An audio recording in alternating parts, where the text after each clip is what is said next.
and the king.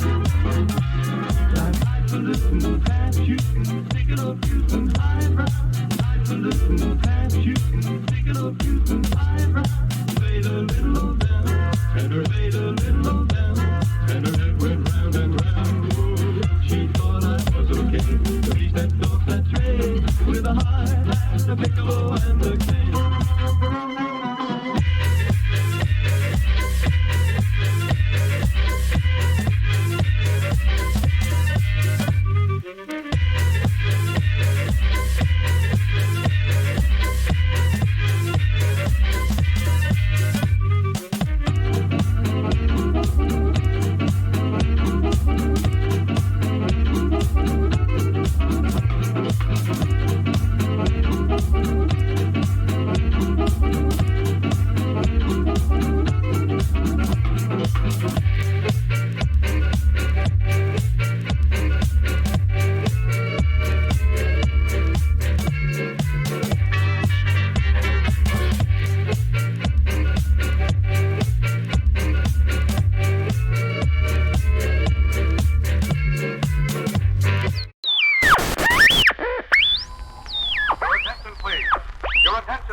One of the greatest threats would be radioactive fallout. Uranium fever. Where fallout is heaviest, it can even kill those who have not taken proper shelter.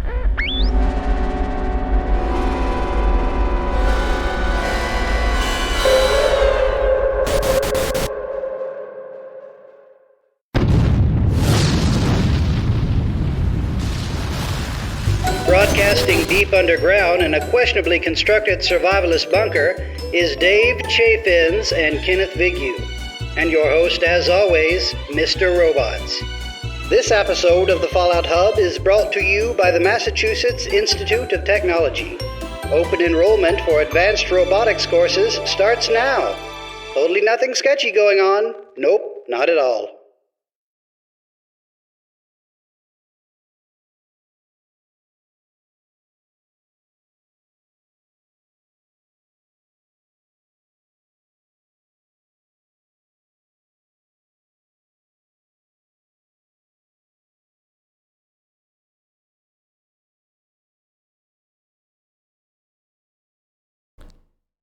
We're live.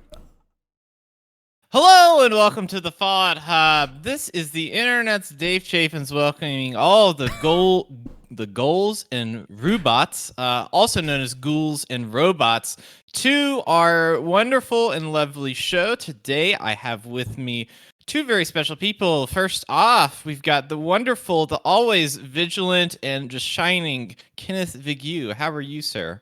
You know, Dave, I'm warm. It's pretty. You're warm? Pretty goddamn. I'm warm too. Pretty goddamn warm. See, it's a good thing to do when you start any podcast is to immediately talk about the weather. People love that content. People absolutely love that content. Yep. They do. Joining us today, a very special guest. We've got Kieran, also known as Bundicot or Bundicoot. Or Bundicot. Just a real Bundicutie. How you doing, man? Hello, Dave. Thank you for having me on. It's a pleasure. Oh yeah, it's great to be here. I have an important announcement. I've broken myself. I've decided that it came a time where I was looking into upgrading some setups, upgrading some different stuff. And I was trying to price between buying an external GPU to put into my MacBook, which I then run a Windows 10 boot camp on a separate external USB drive. And I priced that out. And that upgrade was going to cost me $300 in order to do some light PC gaming. So instead, I just decided to buy an Xbox, just on a whim, because that was $300. And I was like, well, okay, I'm just gonna buy this now. So now I have all the consoles, and what you don't know is once you have all the consoles, they give you a special certificate that says that you're a real nerd now. So I am truly You're a real nerd at this You're a real point. pro gamer. I'm a real pro gamer. Here's the thing. Here's the point I want to bring up. I'm not just like trying to show off to these people. So I've been playing Fallout 76 on the Xbox Series S. I didn't shoot for the refrigerator. I decided for the smaller version. I like that it's like no bigger than a Wii. Disappointing. It has that. Well, that's fine. You can be disappointed in me. I'm still I'm doing my budget gaming situation. It's perfectly fine. So it still has the frame rate boost on there, which I didn't realize. So I'm playing Fallout 76. I'm like, when did they? This looks great. This is playing great.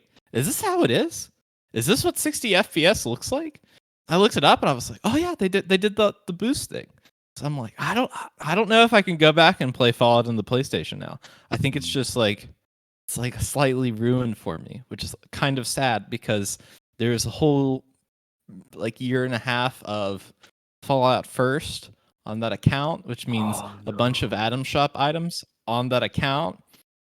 And the characters that I've invested 2.5 to 3 years on are on that account. So I'm in a real pickle. I'm in a real pickle right now. Go with the frame rate, man. You can sacrifice all that other stuff. It's fine. That's true. I'm seriously, now it's like I'm converting myself, Bethesda has jumped onto the Microsoft ship, and I'm like, been kind of waiting, been kind of seeing, got to watch the C3, which we're going to talk about. I thought, maybe it's time to jump the ship, because originally, the last Xbox I had was in 2010, had an Xbox, and at the time, the PlayStation 3, in order to play online, you didn't need to pay anything. And back in the day, you had to pay something to play online with the 360. So I was like, you know what, that's a cheaper move. I really want to play. What was I playing? Probably like Assassin's Creed Brotherhood, the online version of that. Oh, or Battlefield Bad Company 2. I was like, I'm gonna jump the ship. So now I've jumped the ship again, and now I am driving all 3 ships. I am driving the Nina, the Pinta, and the Santa Maria, all 3 at once. That's just my personal announcement. We have a lot of interesting things to cover today. Oh boy, howdy do we? We haven't had a show in a while, so it's gonna be a real burner here.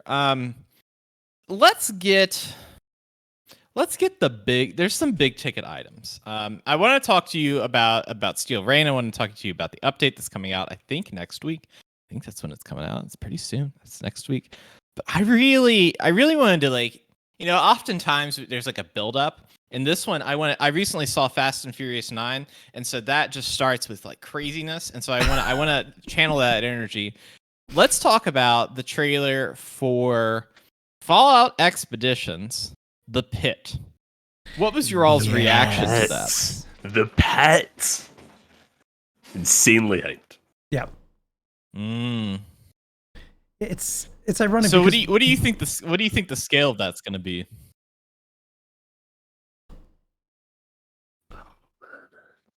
See, obviously you want it to be like a mini open world, Far Harbor sized, but like, oh man, I don't know if they're just gonna go. When they say expedition, for me, it just seems like they're wanting to do like a quest based thing. So it's like you go there, you have like a certain linear path to go through. I hope it's not that. I hope it's a genuine big open world, not massive, but big enough, explore the pit. Yeah, I think originally they said that expeditions were just going to be like a daily ops kind of thing. But I think they got the drift that we were thirsty for some new space to play around in.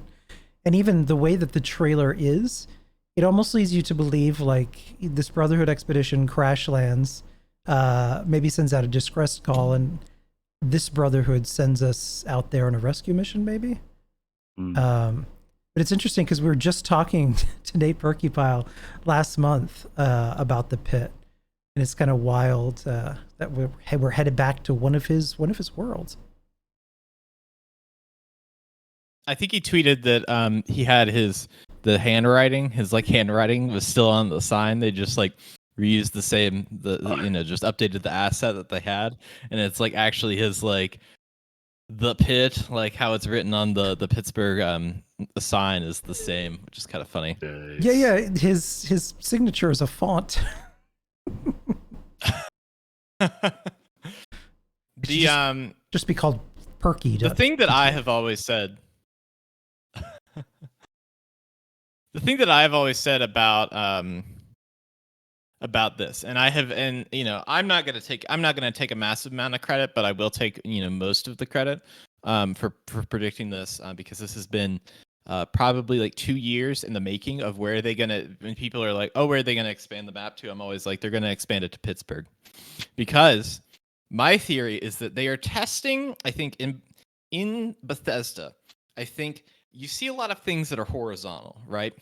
There's a lot of horizontal. Fallout 3, a lot of that's horizontal, right? And so when you get into 76 and even some of like downtown Boston and 4, there's like these vertical elements. So like there's the mountains and different stuff. And so I think one of the reasons for them doing the pit is they're like, okay, that was kind of like, even though it was sectioned off, there was a vertical element to that DLC, and it would be interesting to revisit that and try that out from like a different level of the story, like having that dense city. There's really none of that in 76, and so adding that, or at least a portion of that, or whatever the scope is, I think is a great thing for them to do. Yeah, like the traditional kind of downtown Boston, downtown Washington, D.C., condensed, terrifying, you don't know what's coming around the next corner kind of thing. Maybe even some subway action. That would be kind of cool. That would be really good. Actually, does Philadelphia even have a subway? I imagine it must. It's not. Philadelphia is not the pit. Pittsburgh. I mean, Pittsburgh. Yeah. I'm about to get skewered. I meant it's a P, all right? Pittsburgh doesn't have. So I go to I get my tattoos in Pittsburgh. It's like that song. I get my Floridas down in Georgia, or my oranges down in Georgia. Like the pop song that's on the radio, getting the top 100 hits, getting that good song. So I get my tattoos in Pittsburgh. So I go there about maybe once a year. I'm going to a concert there in August. I'm going to go see Green Day. Pretty excited about that. What else is on my schedule? Well, next week I've got a barbershop appointment. Anyways, got that bar mitzvah. There's no subway, but it's right. There's no subway, but it's crazy because like how I get to Pittsburgh is you go through this tunnel, much like is exactly how the pit opens. Like you go through a tunnel and it looks like there's nothing around you, and you come out the other end of the tunnel and it is just like city. It's like city, like wedged in between like some mountains. And the crazy thing about it is it still has that like old feel to it, even though a lot of the stuff, like a lot of like ironworks and stuff are changed over different. There's a lot of technology stuff there in modern Pittsburgh, but it is like so dense and everything is on top of each other. Like the closest, like I can't think of another city that's like that still has that mountain aspect. Like there's like mountains there, and they have built these like neighborhoods up a mountain to the point where it's a one-way street trying to come down a mountain, and I'm like, I just need to put on the emergency brake as I go down. Like it is very dense, but there is no subway. Yeah, it's really I've only been there once, and I was struck by how unusual a city it is, the way in which it was built up, and going downhill there is a wild. It's crazy stuff. So what do you hope to see? I know that there's some lore stuff with I think the lore from 3, which is not exactly the most important thing in the whole wide world, but some people on Reddit will definitely tell me that it is. Oh, yeah. I know that there was like a kind of like a Warhammer 40K situation where they brought a bunch of Brotherhood people there to like clear out a zombie infestation, or like a whatever those like little ghouls that were like, it was like fighting a bunch of like golems, like from Lord of the Rings in the Pit DLC. So I imagine we're gonna see some of those because we see that in the trailer. Yep, the Trogs. The Trogs. That's it. What do you all hope to see? Curious what the massive monster is that grabs that one Brotherhood guy and just like drags him across the building. I'm hoping that isn't just like a big super mutant behemoth, but actually like a massive monster, kind of like a Trog behemoth. That'd be funny. Oh, that would be terrifying. Yeah, that would be very terrifying. Maybe a Trogdor. Trogdor. A troglodyte? That's a deep cut. Troglodyte. What about you, Ken? I would just like it to be large enough that it feels satisfying. As opposed to, particularly because it's been so long since we've had a Wastelanders sized update where the world was completely changed. And I think we're hungry for something new. So yeah, if it's a nice, fun world space to explore, like on the size of an ESO size edition, which would be just amazing. I think that would be really, really great. I would just like it to not be like an hour's worth of content in the back to Appalachia. Yeah. Right. The thing that I see is like there's 6 regions right now within 76. And I would like it to be not necessarily like, like because things are spread out, there's forests, there's mountains, but like the size of one of those, like the amount of content that's in one of those. I'd really like that to be like, if we can get that, and let's say they're going to call it expeditions and they start with a pit. I mean, imagine like later on they're saying, okay, our next expedition, we're going to go to New Vegas, like, and getting like that size piece where it's like, it is New Vegas, but it's not the full desert. It's like this, like, like particular, it's not this gigantic, huge new map. It's something like sizable, but not too big. But I've never heard anybody complain about it being too big. So that's what she said. Moving on, and we're kind of dancing I around assume we're this. gonna take Anyway. some college Large enough, but it at some point. satisfies. We're gonna take some callers today, right, Ken? We are. Okay. I'm just double checking to make sure. If we're planning the show mid podcast. This is like behind the scenes. Yeah, if people want to. Let's see. Let's move on into the thing that's coming more recently, I believe, on July 7th, which is the Steel Reign update. So we're going to get the conclusion to the Brotherhood of Steel storyline that started with Steel Dawn. And it's going to bring in, let's see, legendary crafting, legendary power armor crafting as well. And Ken, I think you said 5 new camp slots, right? Nope, we're getting a total of 5. So we're getting 3 new ones that we'll be dropping with this next patch.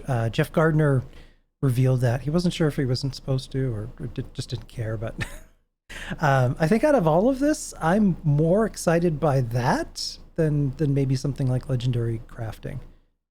Partly because I really love building. So I'm excited about the new camp slots. That's going to be awesome. Right now it's only 2, and that feels like that maybe you have like a showpiece, and then you're like what I would call your main camp. And I've always liked, like, having these builds where it's like, okay, it functions as like your main camp where you have all of your workbenches, all the different stuff you need, but also is kind of a showpiece. And so it'll be nice, I think, to have 5. And if you look at, I mean, just how the game is, you can put them in like 5, if you were like being real statistical about them, you could put them in all the 5 different regions. And then that's like fast traveling. You're like getting that free fast travel like that. That's not a bad idea. I'm coming up with great. Yeah, I think just call me a professor of statistics. It's Dave's new title. Yeah, it's like I've been using them. I do exactly that. So I have one camp that's kind of my main camp, and then the second camp has become an event camp Like on one character, I've got the concert grounds that we used for Fallapalooza, that Kieran saw, and I actually got a few cinematic shots of that if you're ever needing it. When you were doing of that, I was in course. just recording a bunch of stuff.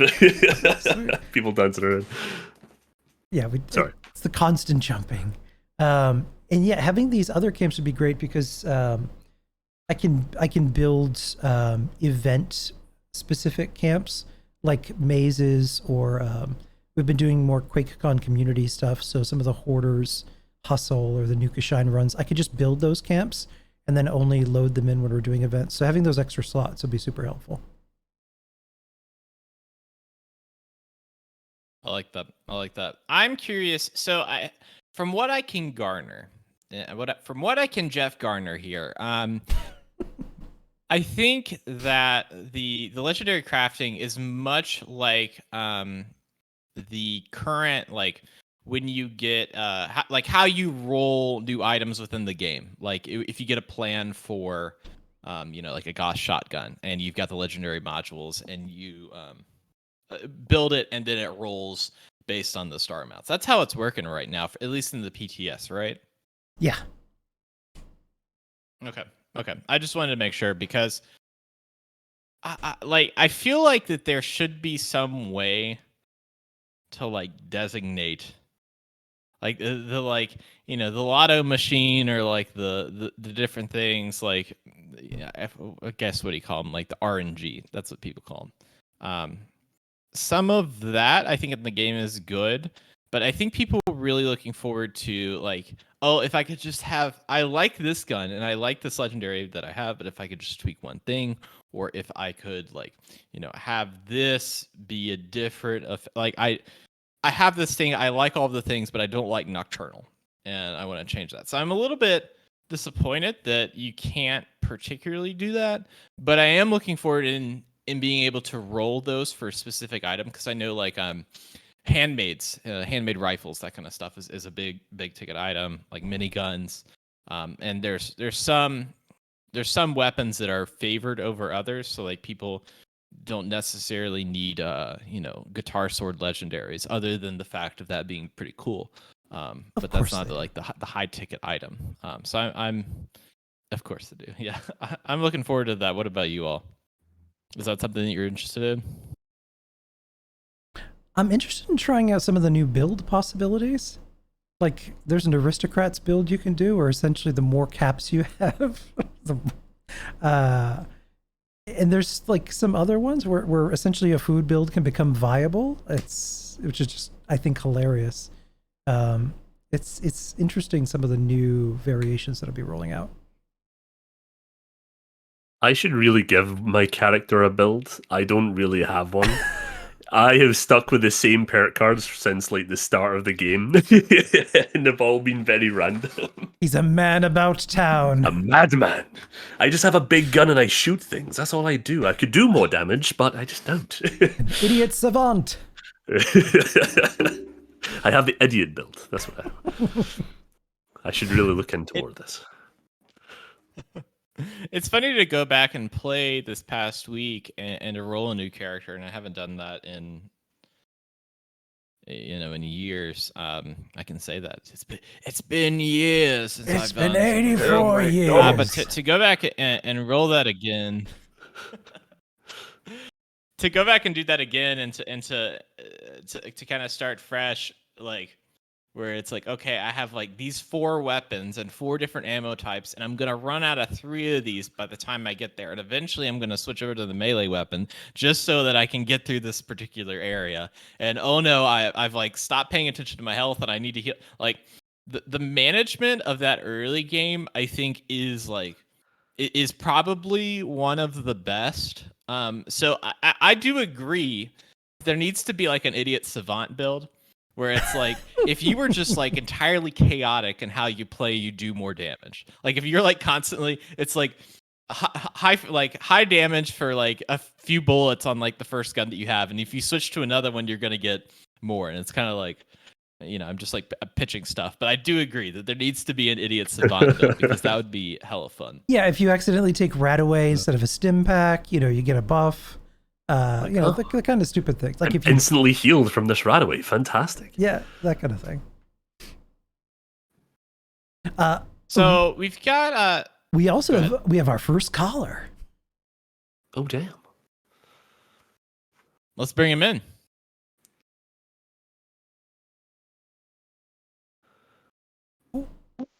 Hello.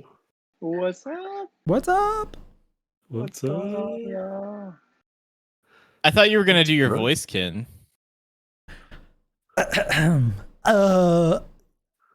Caller, welcome to the Fire Hub, the #1 radio station in Appalachia. I shouldn't be making Brian laugh right now. Yeah. It's all good. I've actually crazy cool news. I've been off oxygen since about 9:30 last night, and my Nice. fats are sitting at like 97% blood oxygen. So I'm doing good. That's awesome. Yeah, just for anybody who doesn't know, Brian from the Omega broadcast has been dealing with double lung COVID pneumonia. So it's been quite serious. He's been kind of dealing with that last week after getting it from a funeral. Oh, God. Yeah. But I'm good. I'm getting there, guys. I'm getting there. Yeah, that's good. That's good. Great to hear, man. That stuff is. I had a friend that got COVID from a funeral, and this like that double punch is kind of. It's one of those things you don't Oh. think about because you're shaking hands, you're hugging, and you're trying to console people, but at the same time you're like, oh wait, I'm just contracting everything. So Yes.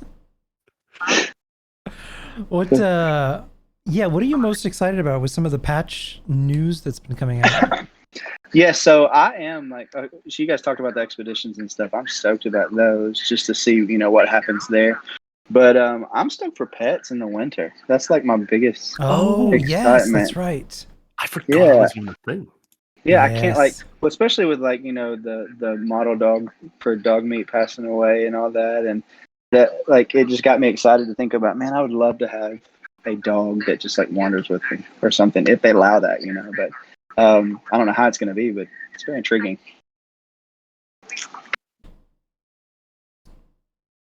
Would love to see something that instead of it being at your camp, which I think originally. Here's my theory, and I'm gonna do some wild speculation, and I have absolutely no insight into what's actually going on. But the And now pet for another showed up Dave maybe a moment. year and a half ago, and here's another Dave moment. Yeah, they showed up in the Atomic Shop maybe a year and a half ago, and I would suspect that they're trying to get them so that they can be a real companion to you, because they don't require any dialogue. They don't require that much stuff. But to be able to follow you, I think that would be really cool. It wouldn't work to me any different than the other games. Like if they get down, they literally just kind of whimper until you stim pack them, so they can't die or whatever. And so I think it's more feasible, like you were saying, with having no dialogue choices. Like I could see the difference in having to take, say, Beckett with you, because you got to have to deal with that whole thing. But having a dog with you, or a cat, or a mole miner, or a mole rat, or something, I just think it'd be really cool. I really hope it's don't know if anyone's seen it, but World of Warcraft pets. Yeah. And they bring in little pets from other Bethesda titles as well. I can imagine one of the Doom demons or something, just miniaturized. And that would just be one of your pets. That would be really funny. Bring a mud crab. Yeah. You laugh, but it will be a thing. That's true. And if I could have a pet, and I want everybody to say what kind of pet they would have, but Brian, you said a dog, right? You wanted a dog. I'm thinking I'm gonna get a possum. I'm gonna get one of those two-headed possums that looks kind of crazy. That's what I'm going for. What about you all? I would have to go with a smaller sloth that can sit on you when it's not in combat. Yes. Just hang on you. Some would call it a Amazing. micro sloth. A micro sloth, of course. I would love an owlet. They're just kind of adorable and pathetic looking. If you meet that one in the entrance to the deep, he's just he looks a little sad. Yeah. He needs a friend. But like you said, with Beckett and some of these other companions kind of following you places now, the pathing and bonding to you clearly exists. So maybe this was a first step in that. I would love to be able to take Brutus the mutant cat with me on adventures. Yes. Yes, I think it's going to make the game just even more fun. Yeah, agreed. I agree. Well, cool. Did you have any other thoughts? No, I'm just bored, so I just wanted to jump on and chat with my friends. We're glad you did, and we're glad you're feeling better. Yes. But I'll jump off and get back to watching the show, guys. So. Goodbye. Bye. See you, Brian. Should we take Scully Face? Yeah, let's do it. Let's just roll with the punches. We're all here to hang out. Let's just roll with them. Yeah. Scully Face. Hi. I feel like I'm that kid that's walking in late to class and has no idea what's going on. Just say but yes. You see, those are the kids that really know what's going on, because they roll with the punches. They come in, they just like insert themselves into it. They're like, all right, I'm with it. I'm here in the tide. We're ripping and roaring. We're hanging 10 on the surfboard as we go through the typhoon.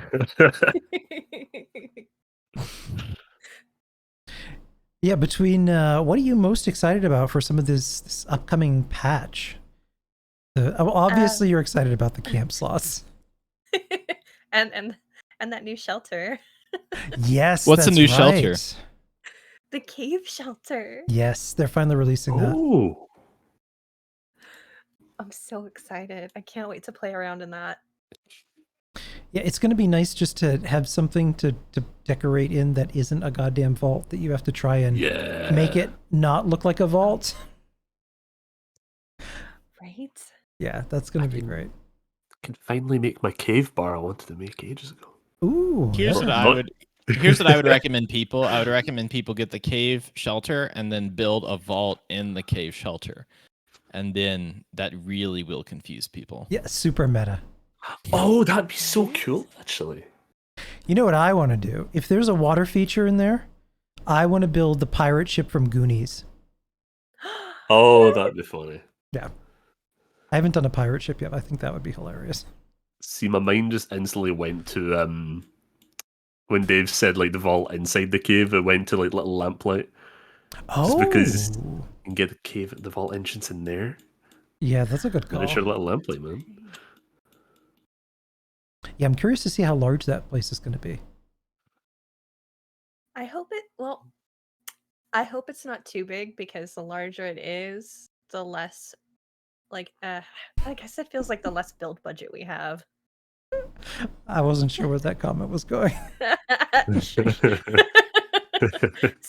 too early for that. This is true. There's so many options now. It's hard. I really like building. There's now it's like there's the buffet of things. And so it's like when you go to the Chinese buffet and you're looking at all the options and you're like, I really only have room for these 4 things. It's like, how do we get to all this? How do we do all this building? There's so much building, so much real estate to now utilize. How do we do it? Right? Scully's like, I have no problem doing that. Fine. Already got the schematics and everything. It's all sorted. I've got a Willy Wonka themed cave in mind. Actually, that would be kind of cool. That is so cool. What part of Willy Wonka? Which scene are we talking about? The LSD boat ride, or are we talking about the TV room? What are we? Where you walk in and everything's made of candy with that chocolate waterfall. Mm-hmm.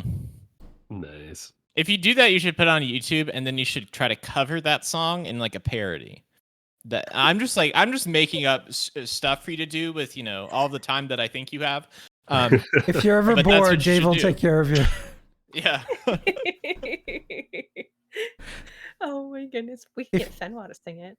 Oh, actually, that's a great idea. Fenwa would be an amazing. I could see him doing a classic, creepy Gene Wilder. Oh. Yeah, he's been voluntold now. Like that, it's on his list of things to do. Classic. Yeah, what were you most excited about for the pit? Because we were talking about the pit earlier too. Honestly, I like the idea of seeing a new location. Don't get me wrong, I love Appalachia, but it'd be really great to get out of Appalachia. I'm with you, sister. Well, here's a thing. You're actually, fun fact.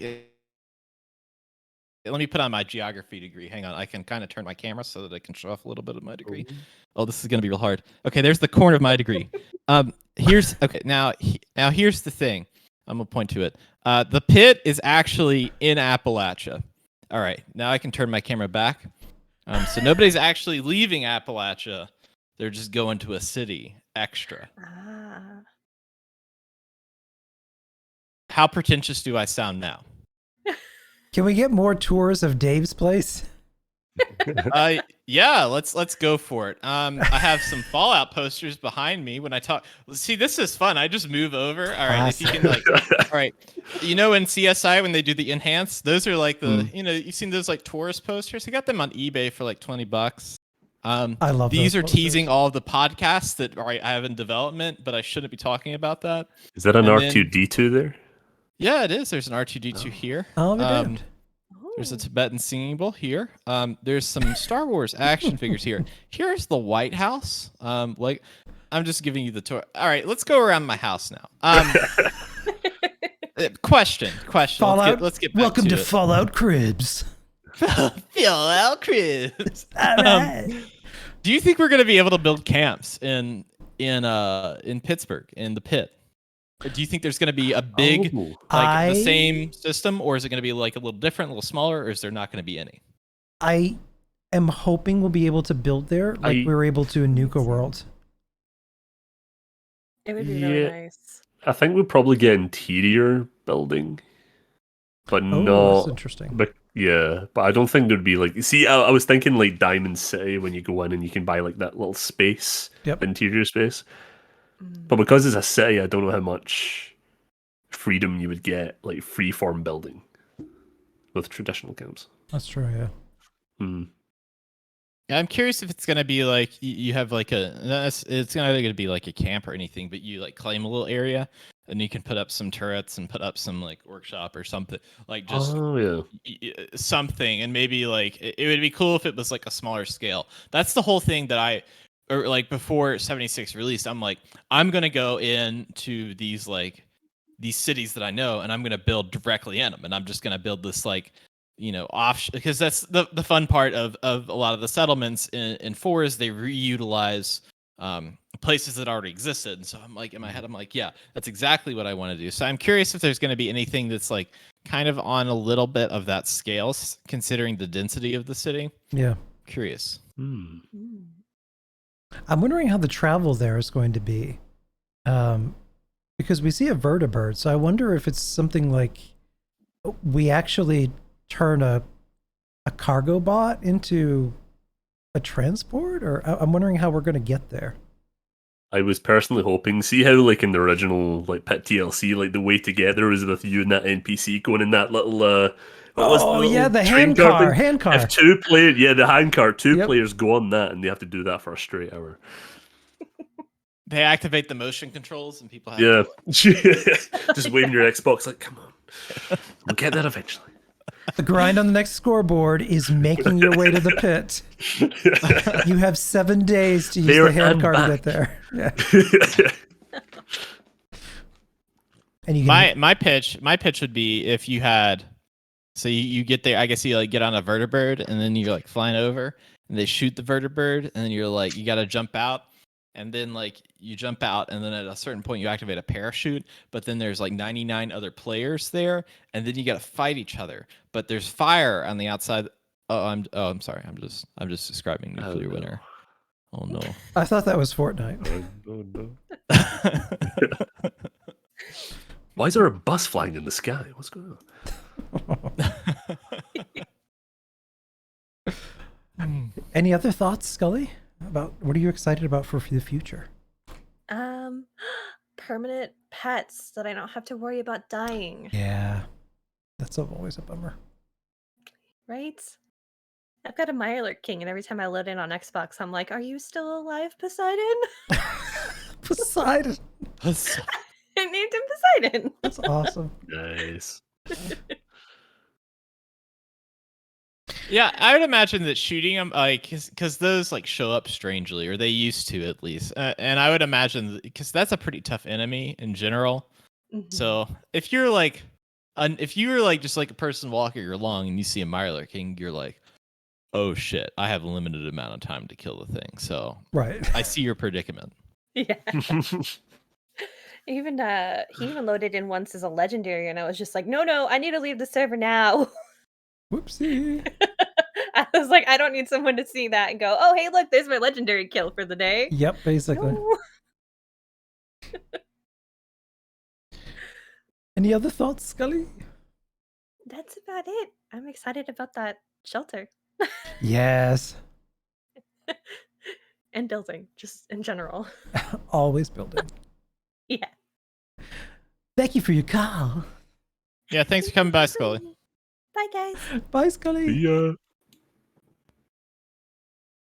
There was one last piece I wanted to talk about that we didn't get a chance to talk about and was kind of announced in conjunction with other good news is that Nuclear Winter is leaving the game. That they are shutting down that mode. It's going away.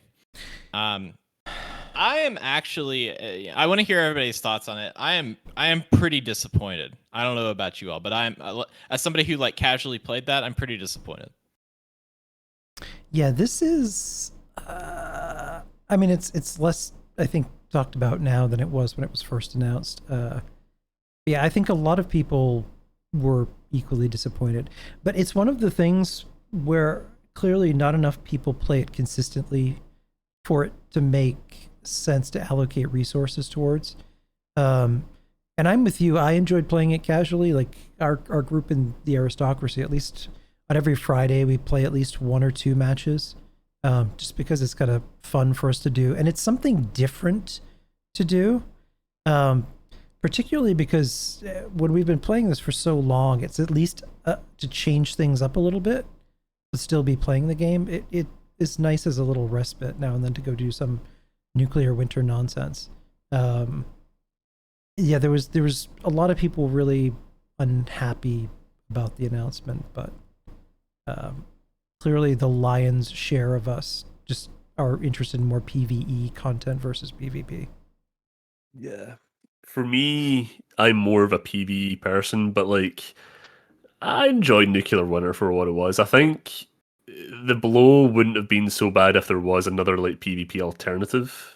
Like if they still had survival modes and that was like more along the lines of Nuclear Winter in terms of like freedom of just killing people, it would be good. But yeah, because I know a lot of groups on Twitter, like their sole activity was playing Nuclear Winter just for the PvP combat. So it's like, what are they going to do? Well, think about how many people came to this game thinking it was going to be like a Rust situation, where PvP was so much a part of this game as it was originally envisioned. So when you came to this game kind of looking for that, you know, first you had kind of unsatisfying PvP in regular adventure mode. Then you get survival, and then that gets nerfed and finally canceled. Then you got Nuclear Winter, and then just nothing was done with it, and then that gets canceled. I can see how they're frustrated and not knowing what to do. But if we actually get private server modes, like they said, that will allow for PvP experiences, as Mark Tucker had mentioned, I think that will allow players to maybe kind of create their own PvP content. Yeah, that would be cool. Like, my mind there went to, like, oh, it would be cool if they made, like, PvP arenas, and then the pit would be another PvP arena or something like that. Yeah. But then, in private server, if you could just make your own, and then allow the ability just to turn it on for the entire server, and then turn it back off when you're done, like, that'd be great. I think that would solve a lot of problems for a lot of people. I would love to see. I think one of the benefit of Nuclear Winter was that it was a way to play a Fallout game with PvP where everyone was kind of on the same playing field. Like there was like you didn't have a million stim packs. You just had the weapons that you found, and they weren't these like crazy like legendaries. You got to play with some of the mutations and perk cards. Like you got these like these elements to give you a little bit of an edge, but it was all situational and dependent on what you found. And so like it had those elements of I think what they wanted that Rust like experience to be. Just from like this like found like, oh, I'm coming in fresh. I don't have anything on me. I'm just like fresh out of the vault. And I'm gonna go find like, oh, I've just got wood armor for right now, but I have this big fancy gun that I'm gonna use to try to get some people. And sometimes a sniper rifle is better than a huge Gatling gun. Sometimes you don't want to wear power armor because it makes you very visible. Like there's some really easy to learn like tactics to that. Yeah. And it was my favorite of like battle royale games. Like obviously there's like ones that have done better, like that are like better from like a a strategy, from like a gameplay, from like the ability, the scale, the progression. Like there's a ton, but it was it was probably my favorite, and it was the easiest. It was the one I would recommend to people that were casual about it, that already had like, oh, I want to play a battle royale, but I don't want to sit around for like an hour and play this and just get absolutely roasted. Like there was some space because of the amount of players, the size of the maps. There was some space between people so that you had time to get your items, to kind of get a collection going.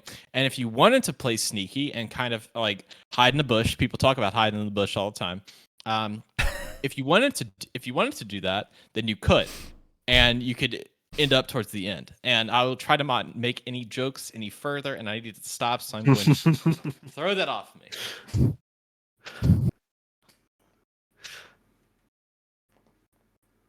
What do you all think? Awkward silence. I'm trying to move. This close to making jokes. Listen, I got put in when I get put in a host position that it's like I am trying my best to keep my chaotic energy in check, and it is so hard. I'm like bursting at the seams of like trying. It's like putting a pig in a suit is still a pig. The last thing and kind of a good transition is I think one of the reasons that they're stopping Nuclear Winter is because it was developed by it was in collaboration with the New Dallas studio that they have, I believe.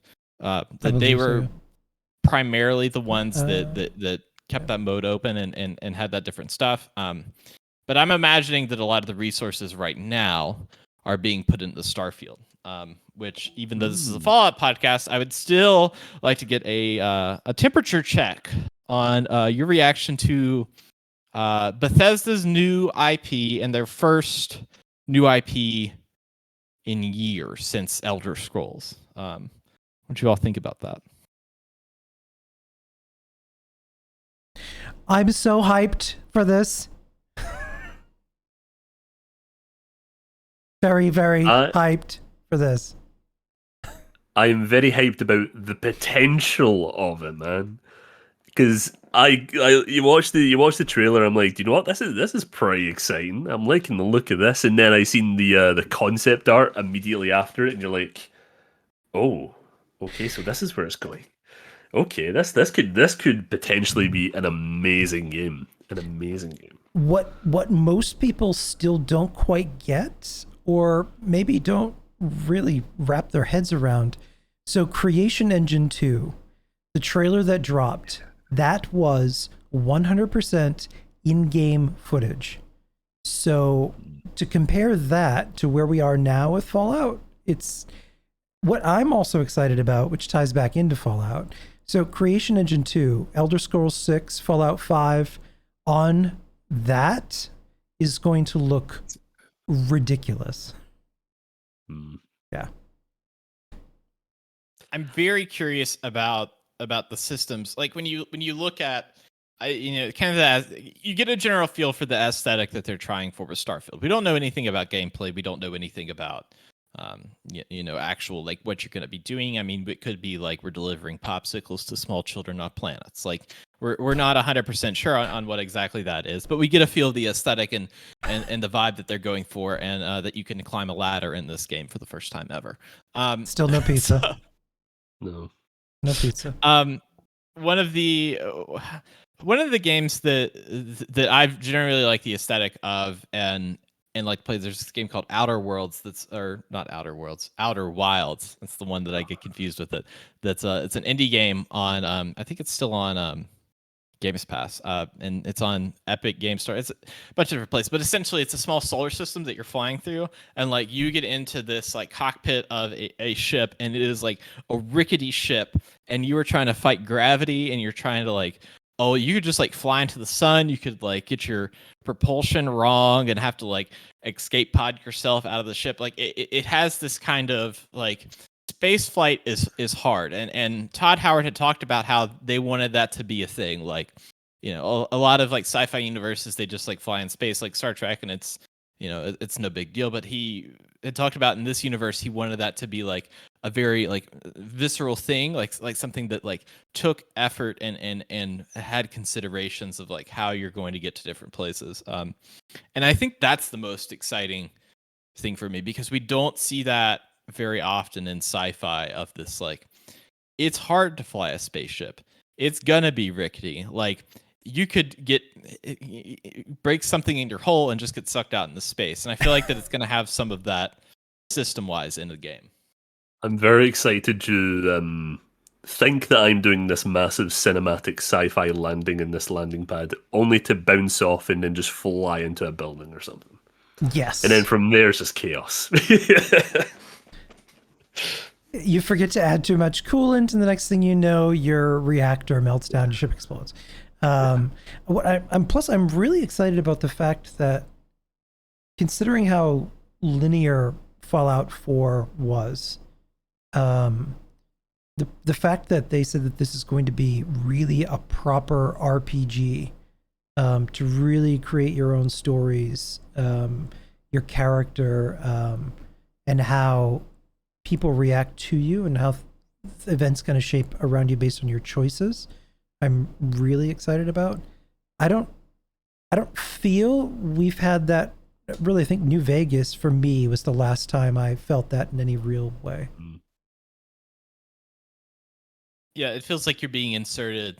Like oftentimes in Fallout and some in some of the Elder Scrolls games, it seems like that the world is only exists for like what's right in front of you. But sometimes in a few of them, it feels like that you are a piece of this gigantic like moving ship. Like you're part of this like this big system, and you're not the most important part, but you are a cog in there. But you get to make your own decisions and affect certain things, and kind of like I guess change things up within that. And I love those kinds of games. That's the kind of stuff that I'm really excited about. And it excites me that with this new engine, to see some of the stuff that there's some leaks and some different stuff of like, there may be something with gravity and oxygen. Like there may be some like indicators or some systems based on that. And I'm curious what systems they're going to add in future iterations, like Elder Scrolls or Fallout. Like what systems could they add? Could it be like, more in-depth, like radiation poisoning, like where there's mutations where it's like, oh, now I have a third arm, like they always joke Vault Boy did, or what have you. See, I'm really curious, because when Todd Howard first said in the article, like, yeah, we want this to be like a very hardcore RPG, my mind went back to like Morrowind, and I really hope that it's like Morrowind, where they could literally let you just break the game in general if you wanted to, by making a certain choice or by going into a certain place where you weren't supposed to. I'd love that. Yeah, that would be if they went that far. Yeah. What do you think the story is going to be about? I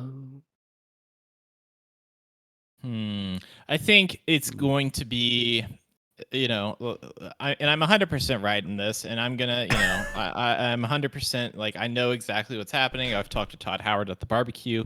It's all kosher. I think that we're gonna have like this is going to be the second human expedition to another solar system. So I think it's going to be like, okay, we're going to go to this solar system, but the first humans that had been there have already left for another one. So there's going to be like a kind of like, pick up the pieces, find out where they went, because you got to find somebody. And in any Bethesda game, you got to find something.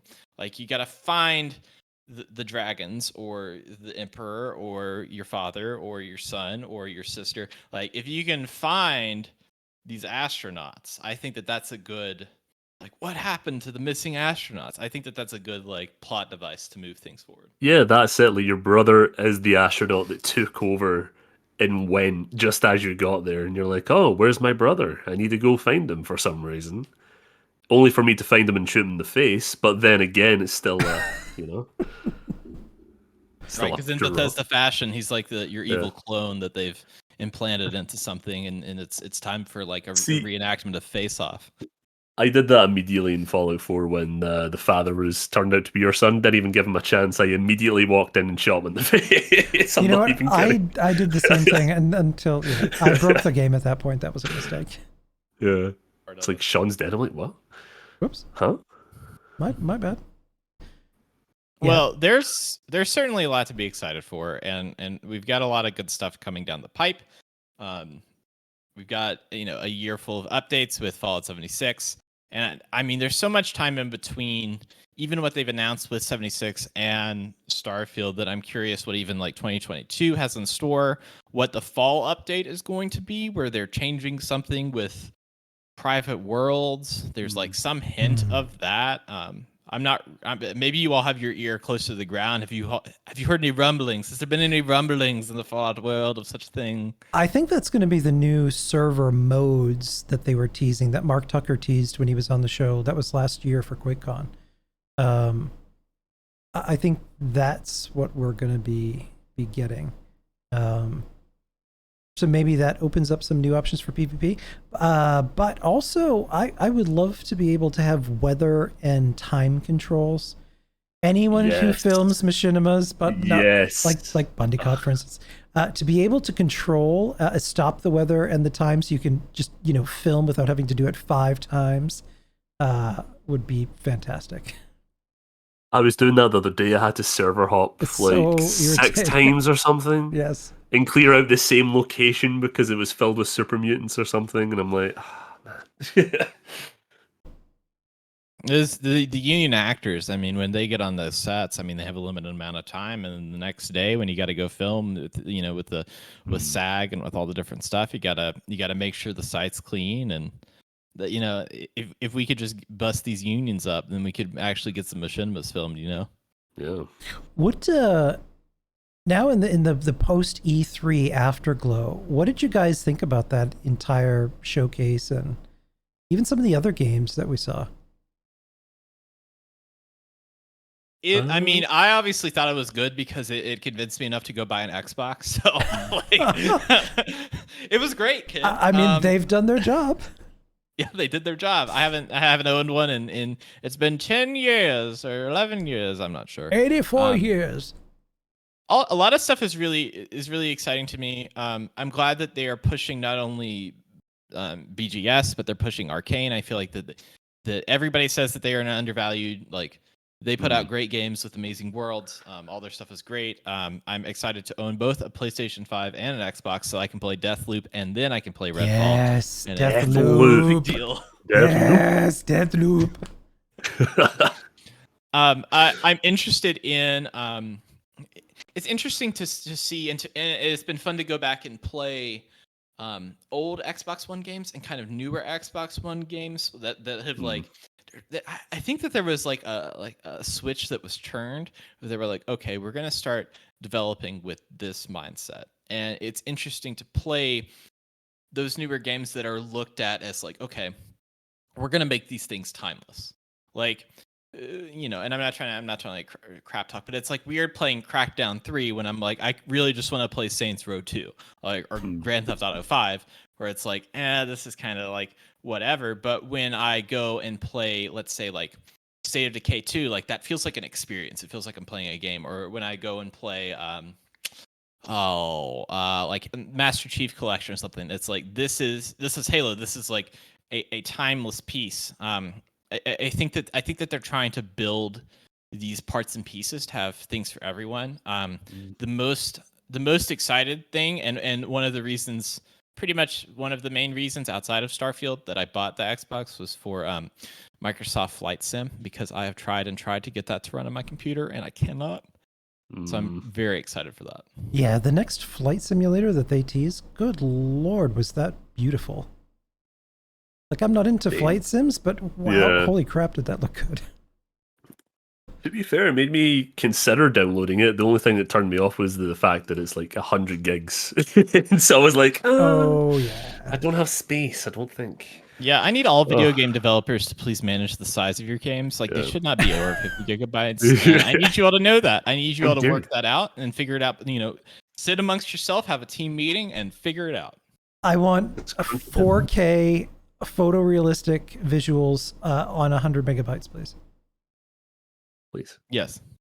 Optimize. You got to optimize every, like, make this like, people are like as smooth as butter. No, make it like as smooth as like Salt Lake City or something. I don't know why I came. I don't know. Wow, where did that come Salt from? Lake City. I don't know. I was trying to think of like very calm water, and I came up with the Salt Lake.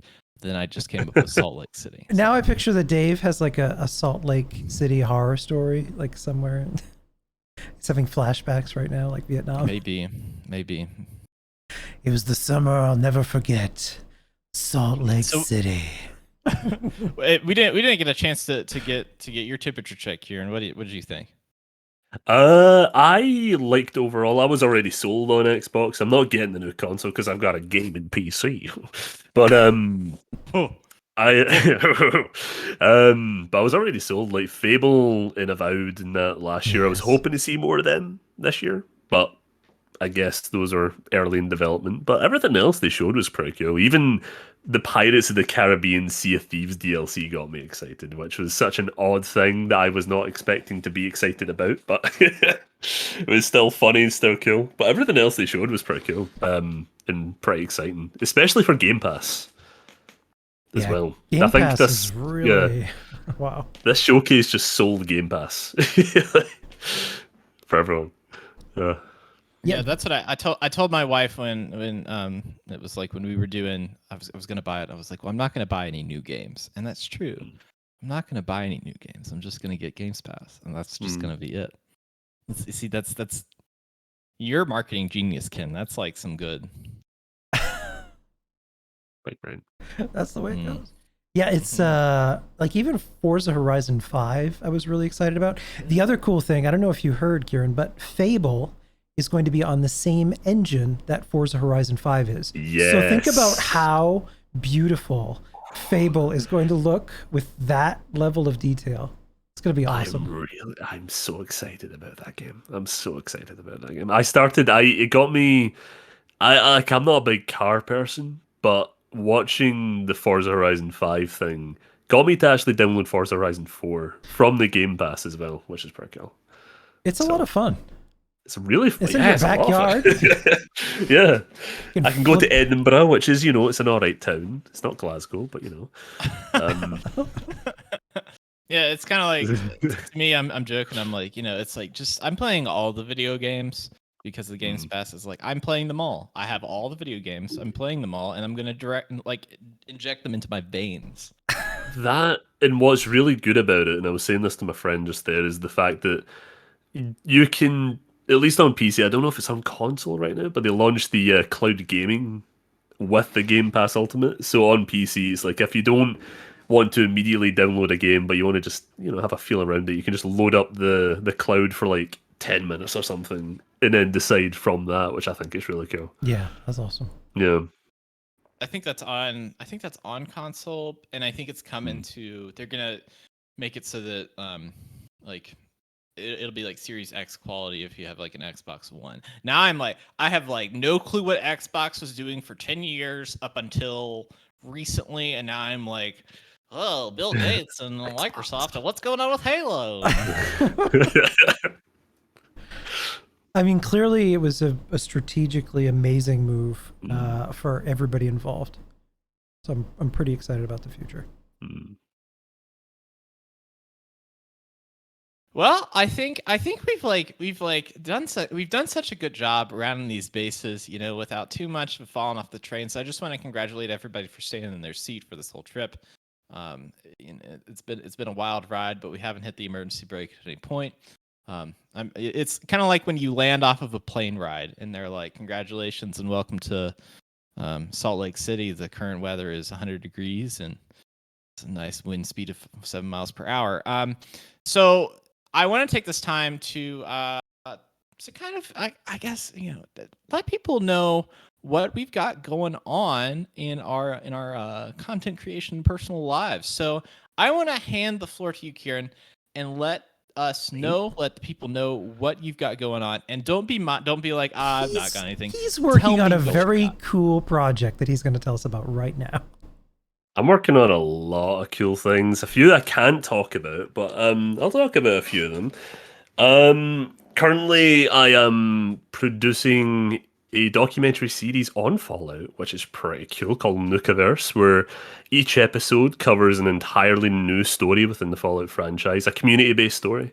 So episode 1 is on the Vulture group, which is this role-playing raider group that's at the center of this massive RP lore, which is amazing. I didn't get to them in my last documentary, but now I'm getting to them, which is really fun. And future episodes are going to be covering a lot of cool stuff that you won't anticipate, I don't think. Especially with you, Ken. You won't anticipate it, man. You just don't know. You don't know what's coming.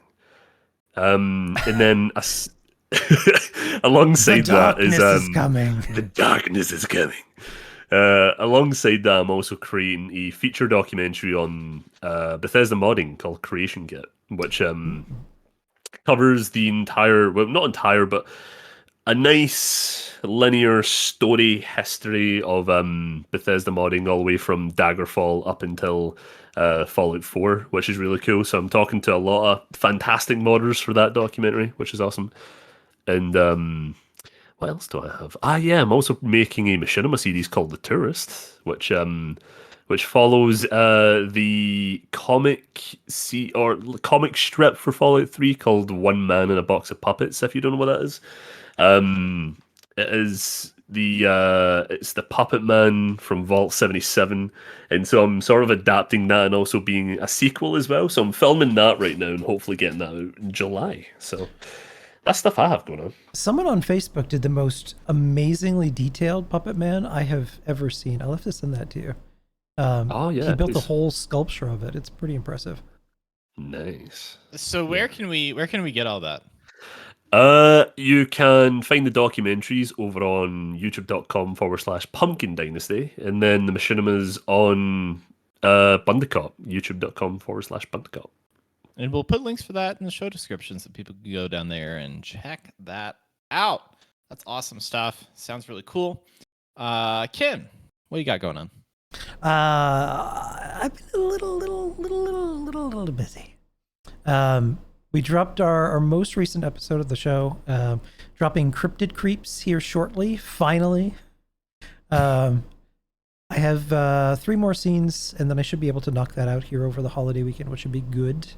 And then we're moving on to the next episode, which is Beer, Bros, and Brahmin Riding, with Bethesda's Lady Devon being introduced as Atomic Alice, and also Bethesda's Farrah Bowden being introduced as the Archivist, a character with a really intriguing enough backstory that he wanted to do it. Interesting. I pitched him a really interesting character that I thought he could have fun with. Beyond that, in August, we actually have QuakeCon coming up, the end of August. So leading up to that, the QuakeCon community Discord has been doing a series of Friday night events. So the community can join in and do some fun stuff for prizes, atoms. So we'll be doing a bunch of those leading up to that. And then I think they're going to be, at some point soon, QuakeCon should be dropping a schedule shortly. I'm looking forward to QuakeCon again this year. After we did. Yeah, it's going to be awesome. Yeah, QuakeCon was a lot of fun last year. That's great. I've don't have much going on. I've got episodes of Vault Boys coming out. We're working on it's like I say that we're working on a rebrand, and we're working on a rebrand. It feels like I've rebranded the thing a million times. But we've got episodes coming out of just like it's weird news stories that we cover, and then ask some discussion questions about with my buddy Austin O'Connor. Eventually, we're gonna have him on the Fallout Hub here, talk about some of his photography stuff. He's right now he's in the mountains of West Virginia at like Seneca Rocks, waking up at 4 a.m. and taking pictures of rocks and sunsets. Sounds great. Sounds like his like Walden Thoreau masterpiece. And the pictures are beautiful. They are beautiful. And I think that's it. I think that's all we have for today's show. You can of course get it on all the different podcast services, YouTube, and watch us live every other Tuesday, unless there's been some variability in our schedule. We've had some great episodes with a game show with Danny Shigoro where we talk about ghouls. That was for the American Heart Association charity drive that we did for Fallout for Hope. You can catch that. That was really cool. We can talk. I mean, that had like Danny acting like he was a disembodied voice and talking about so David funny. Hasselhoff. It was hilarious. And then we did rounded that off. Ken invited Nate Perkypile, who was the lead artist for Fallout 76 and was involved with the art for a bunch of Fallout and Elder Scrolls games. Got a chance to interview him, talk about his work, and talk about the work that he's doing with his new indie company in some very light detail. You should listen to that episode, check out his stuff, and you should listen to all the other stuff we got going on here for the hosts at the Robots Radio Network, which we're also a part of. I think I've covered everything, and I didn't use notes to cover all of that. I just want you all to be, I want you all to be proud of me that I was able to do all of that. This is a big ask. You almost made it through the entire show, but there was one important thing you forgot. What did I forget? Who's missing, Dave? What actor personality is missing from this show? That Are you talking about me? Oh, Are you talking about me? Yep, there's on the phone calling in is Danny DeVito. So here's the thing about it, Ken and Karen. It's good to meet you. I've listened to you on the episode before, but I wasn't on that episode in particular. But it's nice to finally be here with you. I've been if you listen to the podcast, I've been running ads for it, and I'm sure that Ken and Tom haven't listened to it, but every show starts with me talking about some ads. This is so they paid me a lot of money to come run the ads because I'm famous actor Danny DeVito, not Fozzie Bear. But you sound like a drunk wonderful. Kermit the Frog. Sometimes it's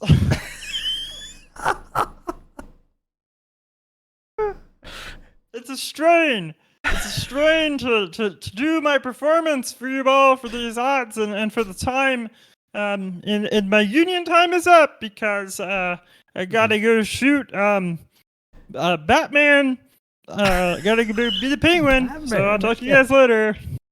I guess we'll just roll the credits there. Yes. Goodbye, everybody. Bye. Oh man. Dude.